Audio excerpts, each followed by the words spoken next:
Kelly Falardeau, welcome to the show. Welcome to Become Your Own Superhero. Oh my God, I love you.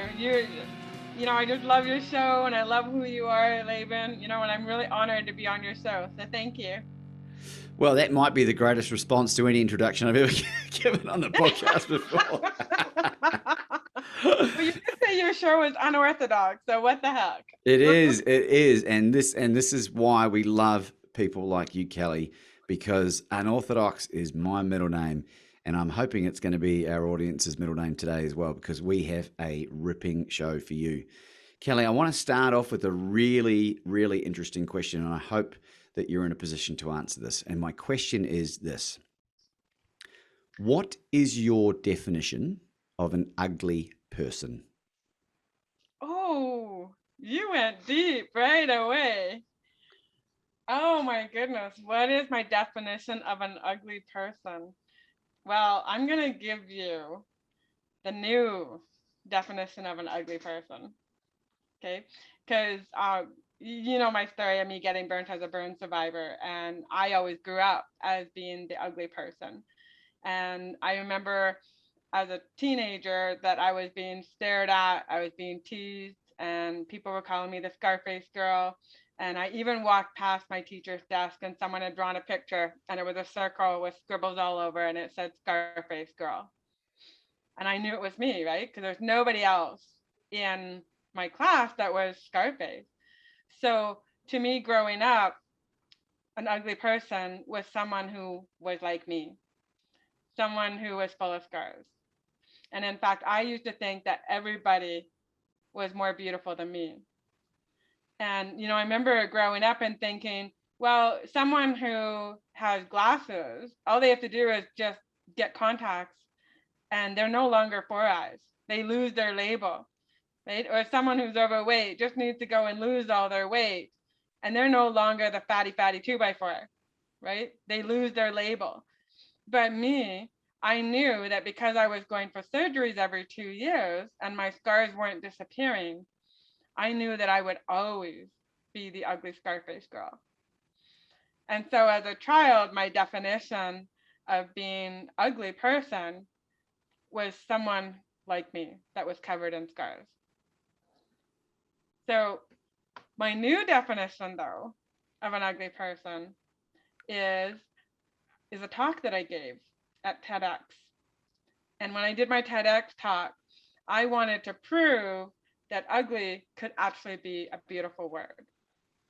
And so I came up with an acronym. And the U stands for unique. We're all unique. Every single person is unique in their own way. The G stands for gorgeous. We are all gorgeous people. The L stands for lovable. We're all lovable, but a lot of times because we don't hear it enough, we think that people don't love us. And then of course the Y stands for you. So the unique, gorgeous, lovable you is still beautiful. And Still Beautiful happens to be the name of my one of my best-selling books and my documentary about my life stories. Damn, that's a way better answer than I was ever expecting, and I was expecting a really good one. 80% of your body at 2 years of age, third degree burns. Yeah, third degree and beyond. I didn't even know there was a beyond. It Yeah, doesn't it's sound where very it's good. burnt right to the flesh. How many surgeries now? I think I've had about 40. I don't know exactly because what happened is when I got burnt as a 2-year-old, they had me in the operating room every 2 days for 4 months. And then every 2 years until I was 20 years old, I would go back to the hospital for a month of my summer holidays and they would do more surgeries on me. And they needed me to grow taller so that they would have more skin to work with.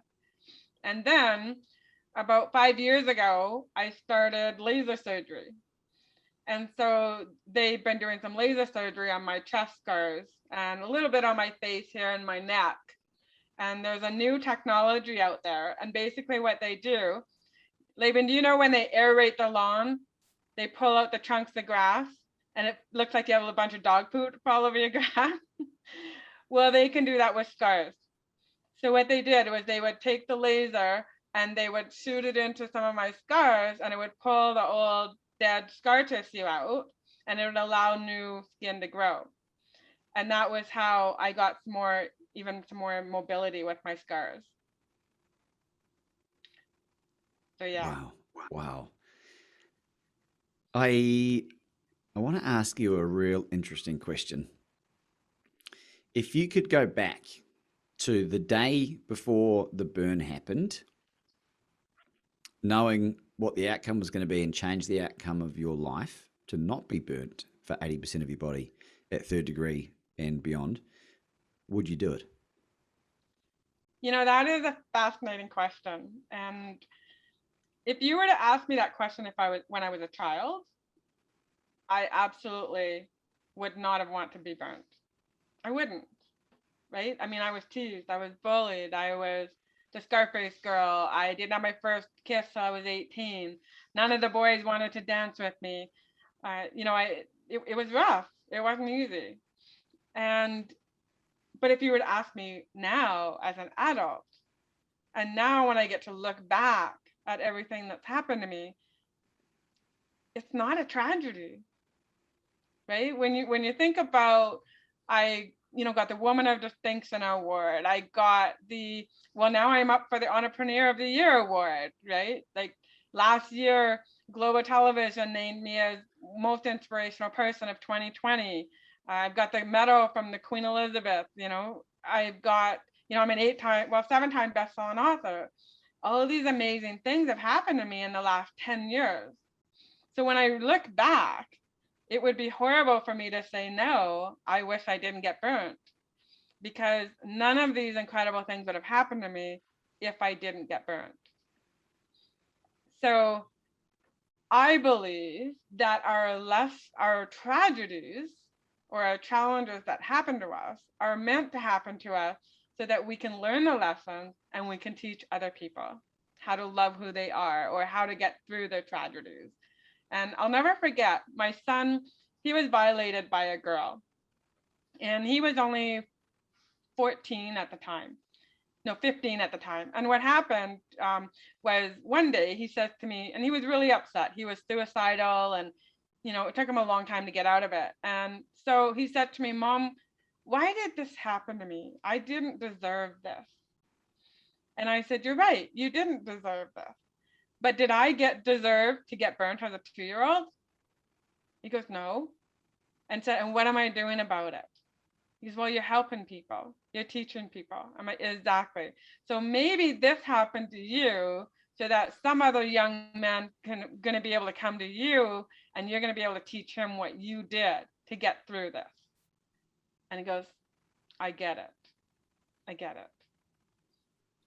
So that's why, I guess, what I'm trying to say is that I believe that we are meant to go through these tragedies so we can help other people.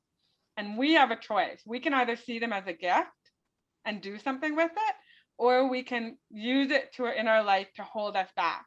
I mean, I know tons of burn survivors out there that absolutely hate that they got burnt, and they see that their life is over and it's horrible and there's nothing else they can do about it, and it's a tragedy and poor me.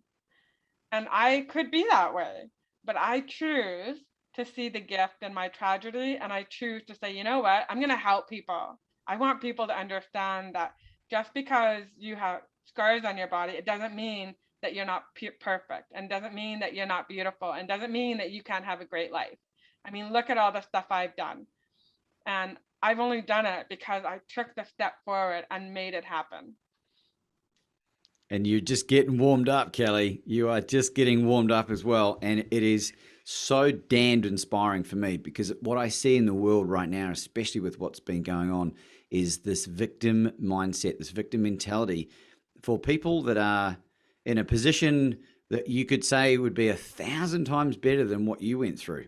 Like worrying about losing an income when they've got another income, or worried about, some freedoms being, temporarily taken away, which aren't great, but it's all that perspective. And I think I want you to share, and I want you to skite or gloat a little bit in a good way. I'd love for you to share some of the feedback from people that have contacted you from reading your books or hearing you speak or being coached by them, if you're happy to share. I would love to. One of the first stories that comes to mind is when I got to speak to a group of 4-H kids, and they were older teenagers. So I think they're about anywhere from 17 to 21. And so I'm speaking about my journey and speaking about how I didn't want to live, right? There's been lots of times where I just didn't want to live. And so I allow people to text me while I speak. So I got a text message, and he says to me, "Please don't acknowledge me. I'm the one that's wearing sunglasses.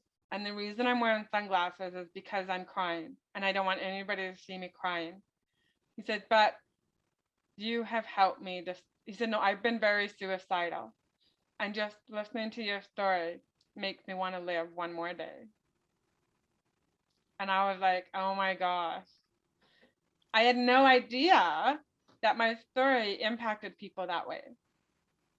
I didn't know. I didn't know that I could impact people in that way. And so that is why I'm saying we need to share our stories, because we don't know who we're going to help. I helped an 18-year-old decide to live. How incredibly powerful is that? If I wouldn't have told my story, he might have decided to go and commit suicide. That's not right. Right? We don't want people to commit suicide. We want them to find a reason to live.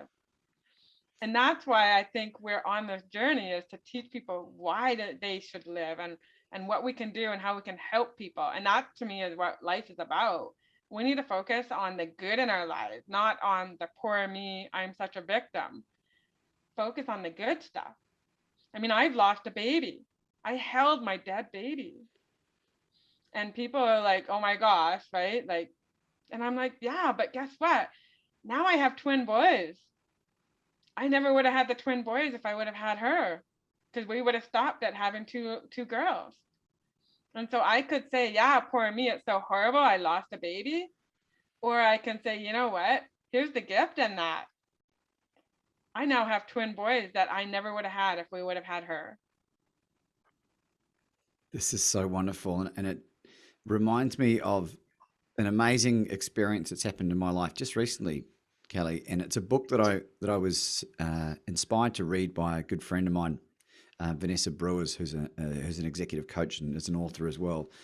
And she, in her book, she included a chapter or a portion of the book from Brian. It was talking about, there was a mother, and she had children, and one of the children was a doctor. And instinctively, she said to the daughter one day, she said, "Darling, if anything ever happens to me and I'm unable to look after myself, or I'm incapacitated in a severe way, I want you to put me out of my misery, to take my life." And she said, "Mum, I can't do that. I can't do that." She said, "Please, I insist." And then so she reluctantly agreed. And then only a few months later, this mother, who had given her whole life, she'd never taken anything, she'd always given, and just provided with her kids to her own detriment, had a stroke, lost all her ability to move and to speak. And the daughter didn't honor her request to end her life. And for 4 years, this woman suffered in silence. And then she eventually passed away. And it was only a few months later that God, whatever your version of God, reached out to the daughter and said, "Why are you so angry at me?" She was furious. And she said, "Because my mother didn't deserve that. She did not deserve to go through that 4 years of pain." And the spirit being, God, whatever you want to call it, said, "What I did was a favor. What I did, your mother was unable to receive her whole life. And in order for others to be able to give, we must be able to receive." So she received in 4 years what would have gone over another couple of lifetimes. And this is based on the premise that we are these eternal spirit beings that come in and enter the human form to fulfill our destiny and our purpose. And when God, like, I said, a couple of years ago, I'd laugh at myself hearing these kind of stories, but it just really resonated with me. And I was like, my purpose is to take everything that's happened to me that I perceive as being bad, to use it as my own fuel and my superpower and inspire others so that they can go on and achieve what they are supposed to achieve. So, what you're saying there, Kelly, it just really sends shivers down my whole spine. And what a wonderful gift that you've given to the world. Oh, thank you. Yeah, it's there's been many times where I've had to think, why? Why did I live? Right? At 18, I was wondering, why did I live? Or why should I live? Why shouldn't I just end my life?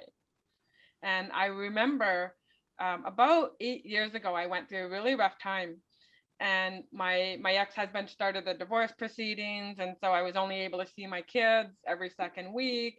I got into a car accident. I what else? A friend of mine committed suicide. I had no money. I was completely broke. I had no speaking gigs coming up. I paid $3,000 for a website, and nothing was happening. And I was thinking, what's what's up? Like, why am I here? And I remember being at the end of my bed and sitting on the floor with my iPad, and I was Googling how to end my life. And I had three conditions. One was my kids couldn't be the one to find me, it had to be painless, and it had to be final. And I couldn't find it. I couldn't find a way. I just couldn't. And I thought, okay, so what's going on? And so I thought about my kids, and I thought about each one of them individually. I have three, and how guilty they would feel, and how they would feel that they were being bad kids, right?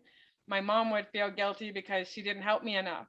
My sister would feel guilty because she would say, well, why didn't Kelly just ask for money? We would have solved all her problems if that's all it was, right? Like, and I just thought, I can't stand the thought that I won't be with my kids for the rest of their lives, right? And so I thought, what can I do? And I said, I'm going to take one step, just one step. And I've often heard of that, where people would say, if you just do one thing and go back to bed, you're fine. And I literally did that. I would just I'm going to do one step towards my business. And if I want to go back to bed, I'll go back to bed. But I ended up meeting a girl that used to be a coach, or she is still a coach. And she says to me, Cal, I'm going to coach you. Normally I charge $20,000 to coach, but I'm going to do it for free. And I said, okay. I know, right? I'm shaking my fist And for those listening. yeah, exactly. And she says, I'm going to help you get out of this funk that you're in. And so we would have calls 3 days a week, 1 to 2 hours a day for about 2 or 3 months. It was like really intense coaching. And she asked me some really tough questions. And one of the questions she asked me was, why don't you value yourself? And I said, what do you mean value myself? Like, of course I value myself. I'm a speaker, right? Like my ego kicked in. And my ego says, look, I speak to women, I help them love who they are. I speak to teenagers and I help them so that they want to live. You can't tell me I don't value myself. I value myself. And she's like, no, you don't. And I said, what are you talking about? She goes, the reason I think you don't value yourself is because you're not making the money you want to make. And it hit me right here, right to my core. And I'm like, damn it. And she's like, and she was right, because I had set a goal to make a six-figure income, and I still hadn't met it. And so I was feeling like a loser. And she says, you know what, Cal, don't call me back till you know what value is. And I was like, fuck, what is value? Right?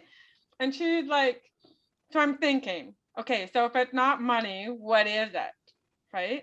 And I started thinking about how I helped a guy become a best-selling author. And as a result, he was teaching other people to be best-selling authors, and everybody's getting their stories out, right? And then I thought about how I reconnected an old high school buddy with his family. They thought he was dead because they told him, don't come back until you're sober. So he moved all the way down to the US instead of Canada, and they had no idea that their son was still alive. They hadn't seen him in 23 years. And I reconnected them. And, I thought about how my book, No Risk, No Reward, this one, is being used in Africa to teach kids about self-esteem. And I thought, oh my gosh. And I wrote all these things down in third person. I sent it to my coach, and the next morning I read it. And I said to myself, who is this chick? I've got to know her. And it was me. It was me I was talking about. And I talked to her, and she goes, I think you finally get it. Your value is not in how much money you make or don't make. Your value is in your acts of service. It's the things you do to help other people. That's where your value is.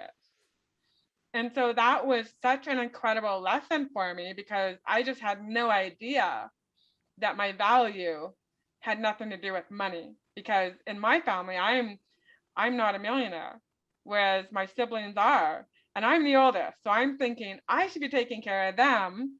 They shouldn't be taking care of me, right? I should be taking care of them.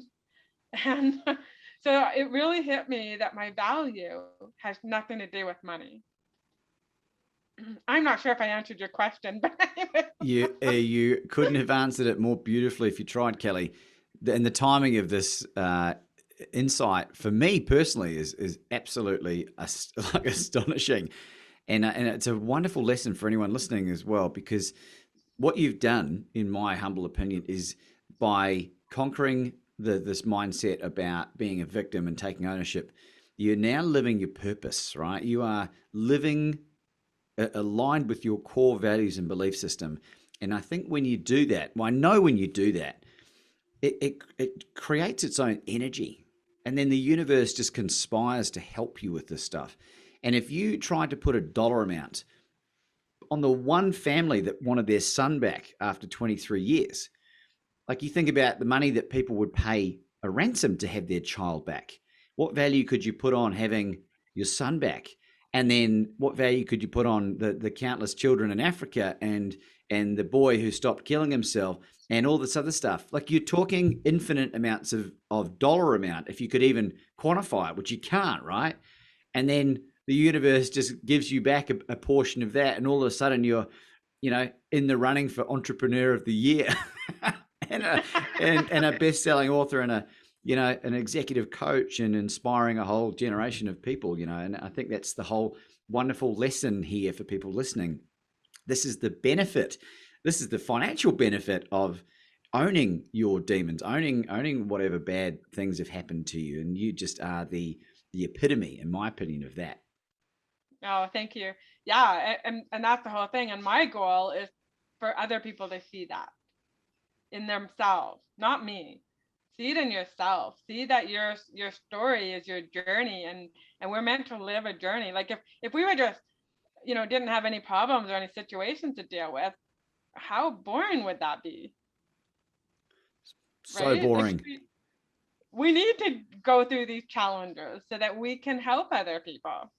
So I want to ask a question, and this will apply to a smaller percentage of the listening audience.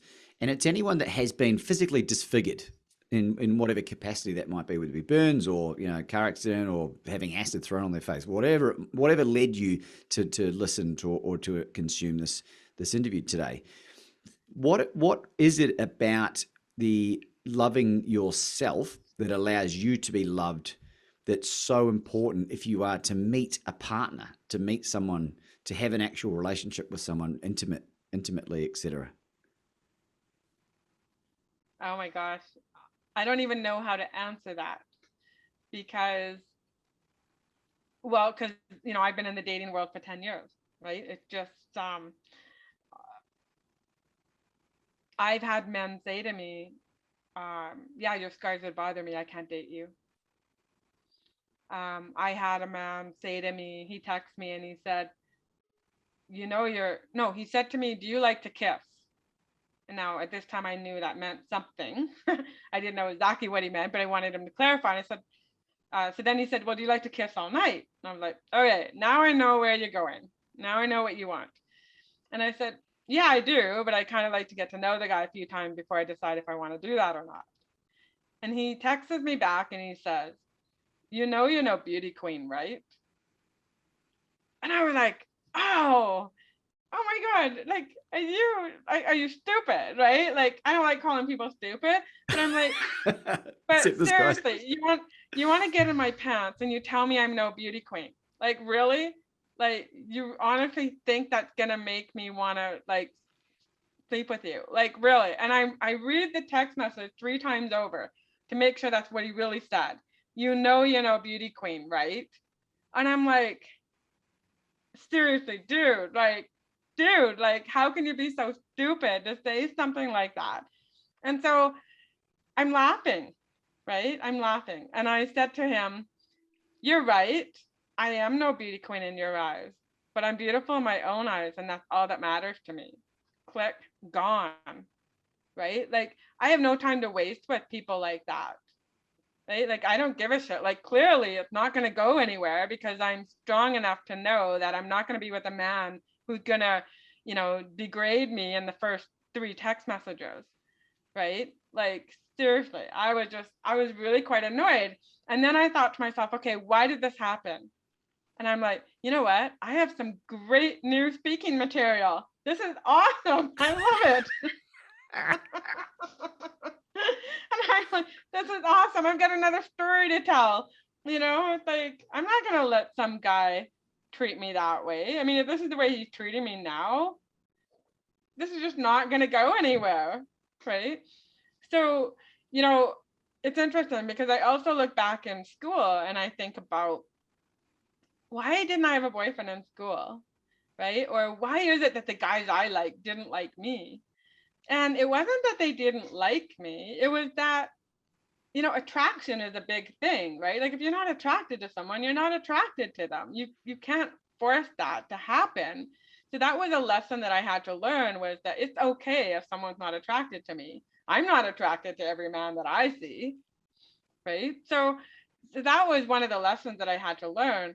The other lesson that I had to learn is that, a part of me believes, because I was married for 24 years, a part of me believes that I settled because I didn't believe that any other man was going to want me because of my scars, right? And so I believe that we shouldn't settle. And I believe that the right person is worth waiting for. And, Laban, I think I was telling you earlier before we started videoing, is that I reconnected with a guy from high school and now we're together. And it's funny because we talk about how we knew each other in high school, but we never ever talked. Never. Like, we were in the same circle of friends. We should have talked. It's not like we didn't have any opportunity to talk. We just never did. And I know from my perspective, I was just super duper shy. So I didn't talk to guys because I would always turn red if they talked to me.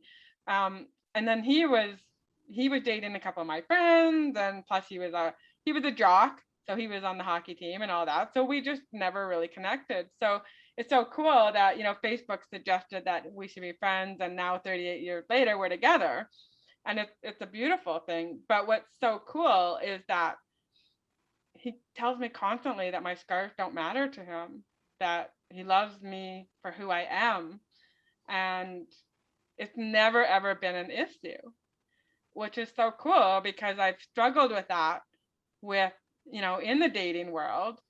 It's like, well, why am I not being asked out on dates? Is it because I'm too busy, or because I'm a speaker, they're scared of me? Or is it because I'm not pretty enough? Right? Like, why is it that I'm not being asked out on dates? And that was why people said to me, oh, well, you got to go into online dating. And that's when people will start asking you. And sure enough, I did get asked out. But it was just, I don't know. I mean, I've been on way more like first dates than, like, I think I've been on, I don't know how many dates I've been on, but in 10 years, it's been a lot. But you just kind of know that it's like, no, this isn't going to go anywhere. And, I had guys that, come on, you want to be my girlfriend? I'm like, no, you're Mr. Right now. You're not Mr. Right. And so I think it's worth waiting for that person that is Mr. Right, not Mr. Right now. So, yeah. The wonderful words that your new partner uses. Was there any point in the early part, just from some legacy experiences, with your ex husband and some ex guys that you might have dated, that the language that he was using was unbelievable for you to hear at that time? In who I'm with now? Yeah, Yeah, it's definitely, it's unbelievable. It's like he tells me every day how beautiful I am every day, right? There's just no question that he just loves and adores me. And that was what I wanted in a man. And I still remember an old friend of mine saying to me, "Okay, Cal, it's time for you to do your list." And I'm like, "What do you mean?" He goes, "List. You need to do a list of everything you want in a man, everything." And he said, I did it with my current wife, and there's 60 things on my list, and she met 58 of those things. And so it was so funny because I told him about my list, and he's like, "Okay, well, I want to see the list." And sure enough, I think there's like 40 things on my list, and there's like two things that he's not on my list, what are the right? two things? What are the two things? Well, he's a smoker, so, and I'm not, right? But he wants to quit, and he has quit before. And I think the other thing was, technology wise, he's not super good on computers and stuff like that, right? And that to me is not a deal breaker, Yeah, right? yeah, So, yeah. yeah, they're like silly things. Like, it's not, anyways. Today's your lucky day, Kelly, and today is the lucky day of anyone who's listening that's a cigarette smoker that wants to give up. And the operative part of that sentence being wants to give up. There's a book. It's an audio, and it's a printed book as well, called Alan Carr, or he's the author. Easy Way Stop Smoking, and it's not Alan Carr, the British comedian. It's another guy. Easy Way Stop Smoking. And Alan Carr, for those that are interested, uh, used to smoke when he was alive 100 cigarettes a day for a long Oh my time, goodness. right? So you're basically lighting one off each other. And he gave up. And the book is based on neuro linguistic programming. There's no patches, there's no drugs. You just read it, and then you lose the desire to smoke. He had given up for 30 years before he ironically died of lung cancer. But the book is the most wonderful book. I had personally used it about 7 years ago, and you lose all desire to smoke. And I think that's a catalyst with a lot of addiction, certainly in my own experience, learning how to remove any desire to want to do the negative thing that it is, whether it be drinking or drugs or gambling or philandering or negative self talk or cigarette smoking. If you can remove that desire, then you're free of the tyranny of what's the word I'm looking for, of cravings. That's the word I'm looking for. Cravings. I don't crave or desire any of those things anymore. So hopefully that helps. Yeah, and I remember you telling me about that book before, and I'm like, yeah, I'm gonna have to look it up for sure. He's got to get to a point where he wants to. That's the first thing. But it sounds like I mean, gee whiz, Kelly, like Yeah, like when you think about how far you've come in your life, um, a few dirty darts here and there, as they call them down in Australia, lung darts. that's Um, what he calls them too. really. Oh yeah. So, but I will speak on behalf of our audience in saying that we are so happy for you. And this is really inspiring for anyone listening that feels like they aren't beautiful, they aren't ugly. It all comes from within.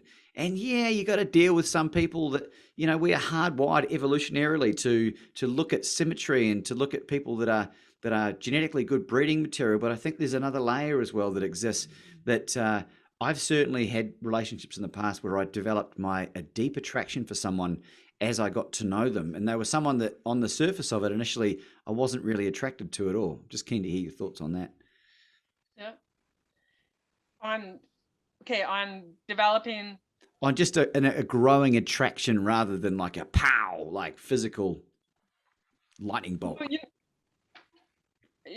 well, I think having that physical attraction is important, but I think that, um how do I put it? I don't know how to say what I mean. I think it's important, but I think it's also important to do other stuff. Well, okay, so for example, here's some of the things that we do.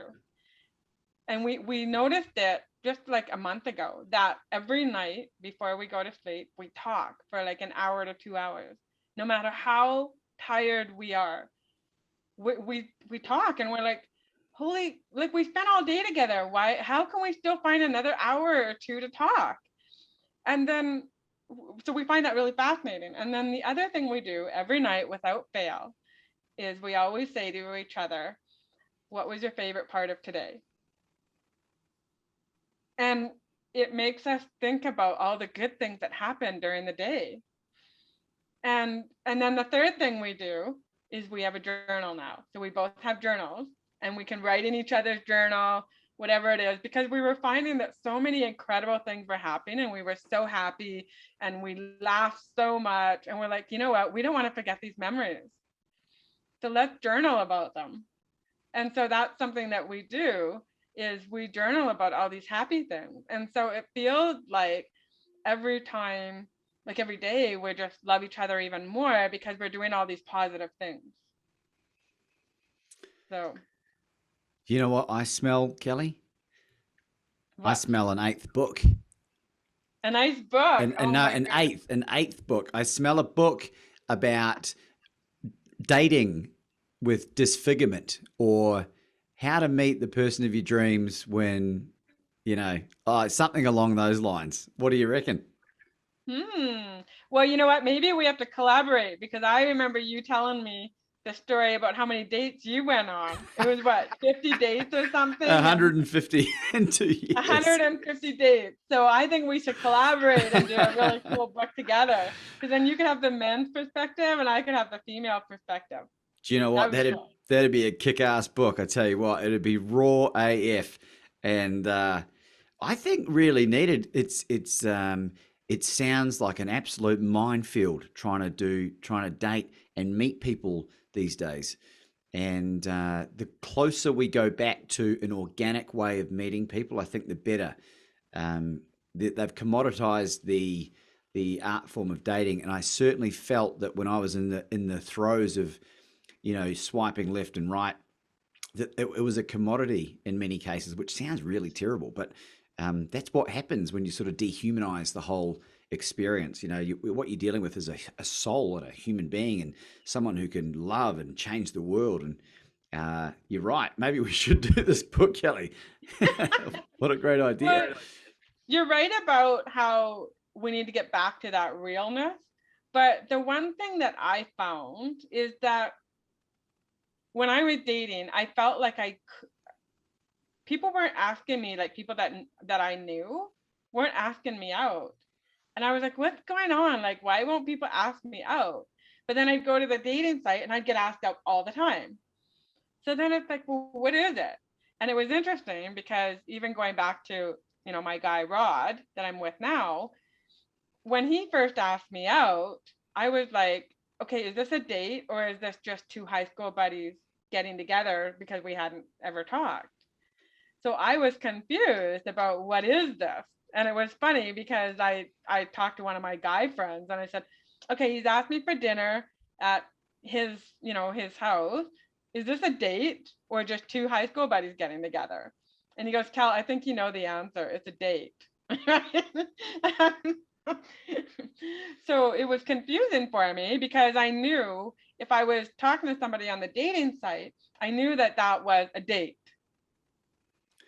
Right? Well, this is a really important distinction. I think really important for men that are listening to this to be clear with their intentions about what it is that they are doing, because a lot of the issues that stem from a lack of being able to be direct and confident with an approach with women, certainly in heterosexual dating, I can't really comment on same-sex stuff, right?